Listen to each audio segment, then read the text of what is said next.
देखा गत 24 घंटार रेकर्ड तेबे राज्य में अधिकांश स्थान में हल्का मध्यम वर्षा रेकर्ड कर सहित प्रबल अत्यंत प्रबल वर्षा गोटे स्थान में रेकर्ड कर प्रबल वर्षा अति प्रबल वर्षा 6टी स्थान में रेकर्ड कर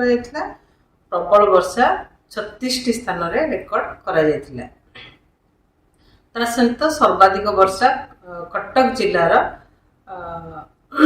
आठगड़े 206 मिलीमीटर वर्षा रेकर्ड कर देखिए आम सीजनाल रेनफॉल माने 1 जून ठू लेकी 22 जुलाई पर्यंत टोटाल वर्षा है 526.6 मिलीमीटर वर्षा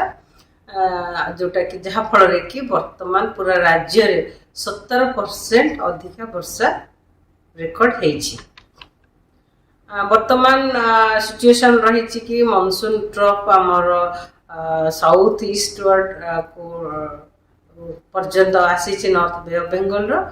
सहित यहाँ आम एक्सटेंड कर 3.1 किलोमीटर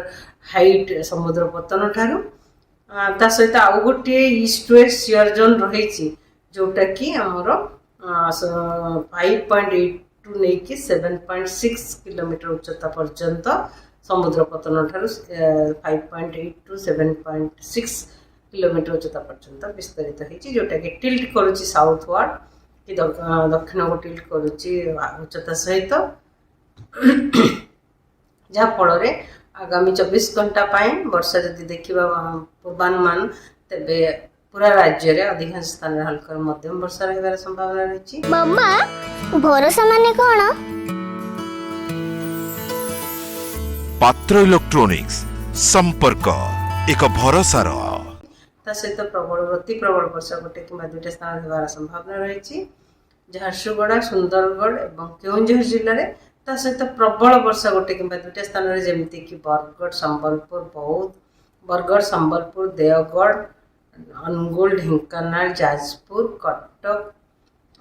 केन्द्रापड़ा जगतसिंहपुर भद्रक और बालेश्वर जिले में सहित अलग जिला गुड़िक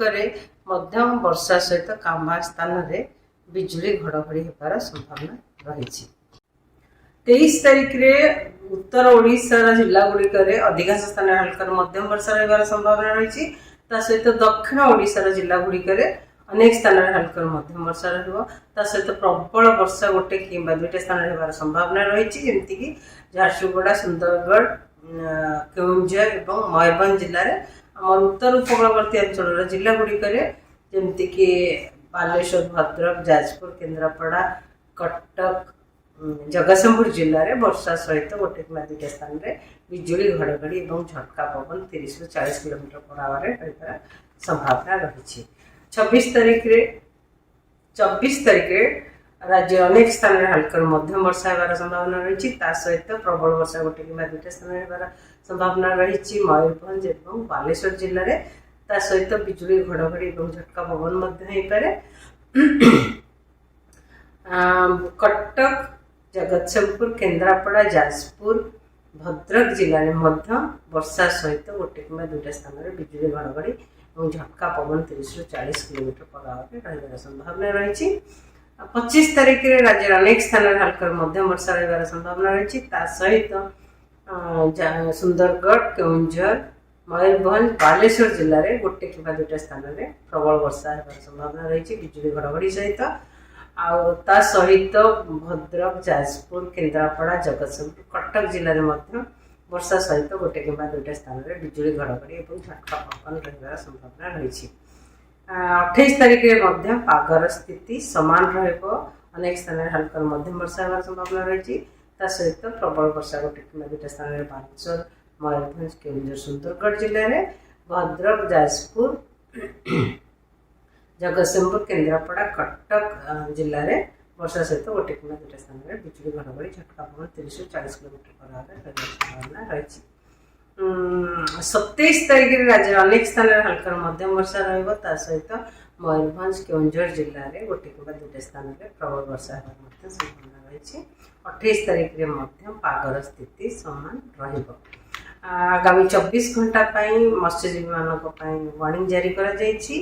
मत्स्यजीवी मानक समुद्र भीतर को जावाक मना कर जोटा कि आमर ओडिशा कोस्ट पाखापाखि समुद्र को कारण समुद्र अशांत वर्षा सहित पवन पवन बेग रईस रु 45 किलोमीटर पर आवर झटका पवन बेग र55 किलोमीटर पर आवर से मत्स्यजीवी मानक समुद्र भितर को जावाक मना कर